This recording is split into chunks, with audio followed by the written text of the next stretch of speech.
अस्सलाम वालेकुम, hi everyone.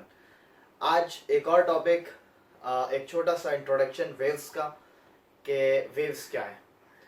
तो वेव्स के हवाले से आप चाहें तो पहले वीडियो को पॉज करके थोड़ी देर सोच सकते हैं कि आपको क्या लगता है कि वेव्स क्या है, और फिर उसके बाद इसको कंटिन्यू कर लिएगा। तो उम्मीद है अब तक आपने सोच लिया होगा, किसी पेपर वगैरह पे लिख लिया होगा आपको क्या लगता है वेव्स क्या है। तो वेव्स के हवाले से सबसे पहली बात यह है, जो कि मैंने यहाँ पॉइंट की फॉर्म में लिख दी है, कि ये एक पीरियोडिक डिस्टर्बेंस है। पीरियोडिक डिस्टर्बेंस, हम पीरियड किन चीज़ों के साथ लगाते हैं? हम पीरियड उन चीज़ों के साथ लगाते हैं जो एक ख़ास टाइम के बाद अपने आप को रिपीट करने वाली होती हैं। फॉर एग्जांपल, कोई पीरियड है स्कूल के अंदर, कोई दूसरा पीरियड है, तो हर 24 घंटे बाद वही दूसरा पीरियड उसी टाइम पे आ जाता है। तो वो जो एक सीक्वेंस है वो एक ख़ास टाइम के बाद वो क्या हो रही है, रिपीट हो रही है। इसी तरह कोई मोशन है, कोई ऑब्जेक्ट मूव कर रहा है एक पॉइंट से दूसरे पॉइंट तक, फिर वापस आ रहा है, जैसे वाइब्रेटरी मोशन होती है, बैक एंड फोर्थ मोशन होती है जैसे। तो एक पॉइंट के इर्द गिर्द ऑब्जेक्ट बार बार मूव कर रहा होता है, अपनी मोशन को बार बार एक खास टाइम के बाद क्या कर रहा होता है, रिपीट कर रहा होता है। जैसे एक पेंडुलम को खींचूं और छोड़ दूं, तो पेंडुलम एक जगह पे आएगा, फिर पलट के वापस आएगा एक राउंड। फिर अगर ये बार बार इसको रिपीट करे जा रहा है, एक खास टाइम के बाद बार बार रिपीट कर रहा है, तो मैं कहूँगा कि भाई ये जो मोशन है ये कैसी है, पीरियोडिक है। अब वेव्स को समझने के लिए ये एक्सपेरिमेंट आप कर भी सकते हैं, और मैं लेसन के इसके लेक्चर के एंड में एक एक्सपेरिमेंट की वीडियो भी साथ अटैच कर दूंगा, वो करके कि जैसे ये एक कंटेनर है, एक टब है, इसके अंदर हमारे पास पानी है, और एक पत्थर अगर मैं ऊपर से पानी में ड्रॉप करता हूँ, तो अगर ये ठहरा हुआ पानी है, यानी ये एक्सपेरिमेंट जब भी करें तो पानी बिल्कुल स्टिल होना चाहिए। तो आप ये ऑब्जर्व करेंगे कि जैसे ही वो जो भी आप पत्थर वगैरह फेंक रहे हो पानी में जाएगा, तो पानी के सरफेस के ऊपर रिपल्स बन जाएंगे, जिसको हम वेव्स कहते हैं कि भाई इसके सरफेस के ऊपर वेव्स बन रही हैं। जब वो वेव्स बनेंगी तो आपको नजर आएगा कि जो मॉलिक्यूल्स हैं पानी के अंदर, जो मॉलिक्यूल्स हैं वो ऐसे अप डाउन मूव कर रहा है। पानी का जो आपको माइक्रोस्कोपिक ज़ाहिर है, एक एक मॉलिक्यूल तो नजर नहीं आता इस लेवल पे, लेकिन जब ऊपर से आप टब की तरफ देखेंगे तो आपको नजर आएगा कि भाई ये पार्टिकल्स जो है वो अप डाउन हो रहे हैं।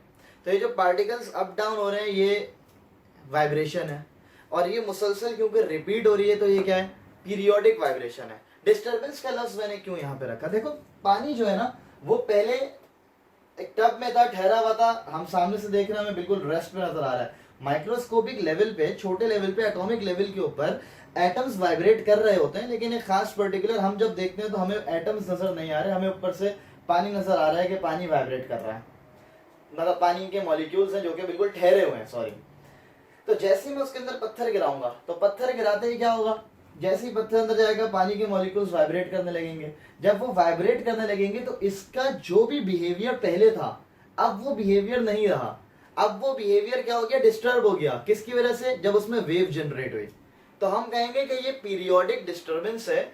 जब वेव कहीं पर आती है, वेव कहीं जनरेट होती है, तो वो उस जगह में मॉलिक्यूल्स में डिस्टर्बेंस क्रिएट करती है, उनका बिहेवियर चेंज कर देती है, और वो डिस्टर्बेंस जो होती है वो पीरियोडिक होती है। यानी एक रस्सी को अगर मैं कहीं से बांध के खींचूं और उसको अपसाइड डाउन ऐसे ऊपर नीचे इसको मैं वाइब्रेट कराता हूं, तो उसके अंदर वेव्स बनती हैं। इस तरह से वेव्स बनेंगी। वो जो वेव्स बन रही हैं उसमें भी क्या हो रहा है कि जो रस्सी के मॉलिक्यूल्स हैं वो अप डाउन मूव कर रहा है, रस्सी पूरी पूरी अप डाउन मूव कर रही है।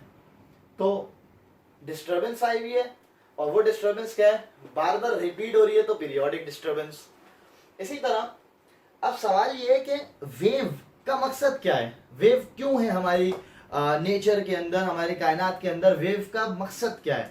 भाई वेव का मकसद वही है जो कि एक जहाज का मकसद है, जो एक बस का मकसद है, जो एक बाइक का मकसद है। बाइक, जहाज, जितनी भी ट्रांसपोर्टेशन की चीजें, उनका मकसद क्या है कि एक पॉइंट से दूसरे पॉइंट तक ऑब्जेक्ट को पहुंचाना। बस वेव और उसमें क्या फर्क है कि वो ऑब्जेक्ट्स को पहुंचा रहे हैं। वेव का मकसद होता है एनर्जी को एक पॉइंट से दूसरे पॉइंट तक लेकर जाना। भाई एनर्जी कैसे जाएगी, एनर्जी अगर मुझे एक पॉइंट से दूसरे पॉइंट तक पहुंचानी है तो वो कैसे जा रही है भाई, तो एनर्जी जाती है वेव के साथ। वेव का मकसद ही यही है कि वो एनर्जी को एक पॉइंट से दूसरे पॉइंट तक लेकर जाती है। अब जैसे सूरज से लाइट यहाँ तक आ रही है, तो सूरज से जो लाइट यहाँ तक आ रही है वो कैसे आ रही है, वेव की फॉर्म में आ रही है।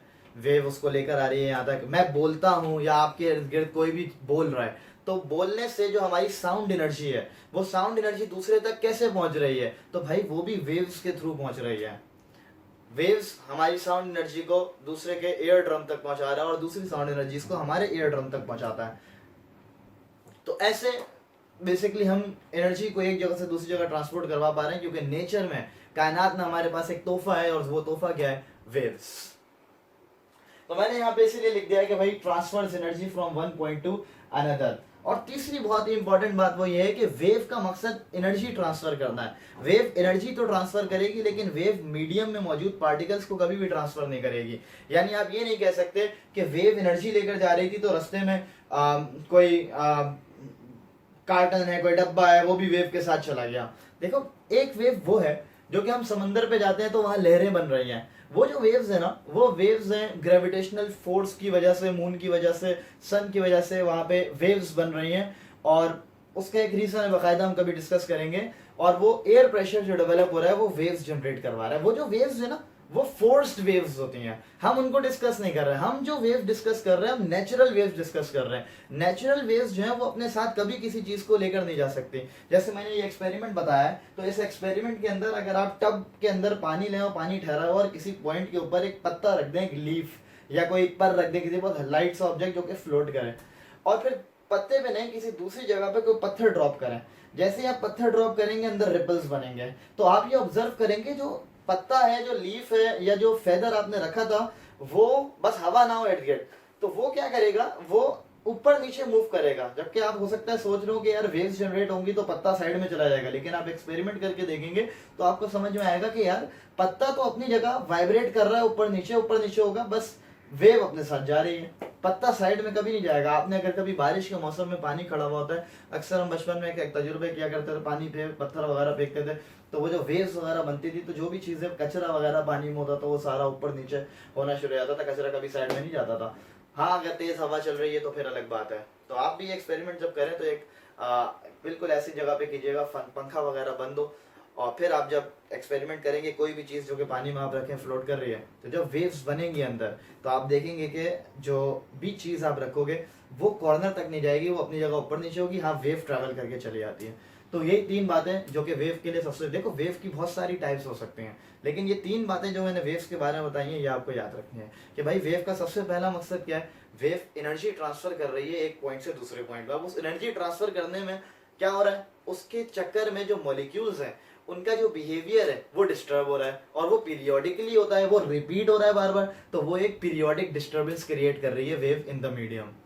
और तीसरी बात, वेव जो है वो कभी भी मॉलिक्यूल्स ट्रांसफर नहीं करती एक पॉइंट से दूसरे पॉइंट तक। तो ये हमारा एक जनरल शॉर्ट इंट्रो था वेव का। इंशाल्लाह किसी दिन वेव कितनी तरह की होती हैं और वेव की कैरेक्टरिस्टिक्स के बारे में हम डिस्कस करेंगे। अल्लाह हाफिज, बाय। ये मेरे पास एक टब है, इसके अंदर पानी है, और पानी के ऊपर मैंने एक प्लास्टिक का पीस रखा हुआ है, और अभी मैं इसके अंदर एक सिक्का मेरे हाथ में, अभी मैं इसको गिराऊंगा तो इसके अंदर वेव्स जनरेट होंगी, रिपल्स बनेंगे सरफेस पे, और आप ये देखिएगा कि ये जो प्लास्टिक का पीस है ये अपनी जगह पर ही रहेगा, लेकिन अप डाउन मूव करेगा, वाइब्रेट करेगा, लेकिन ये अपनी जगह चेंज नहीं करेगा।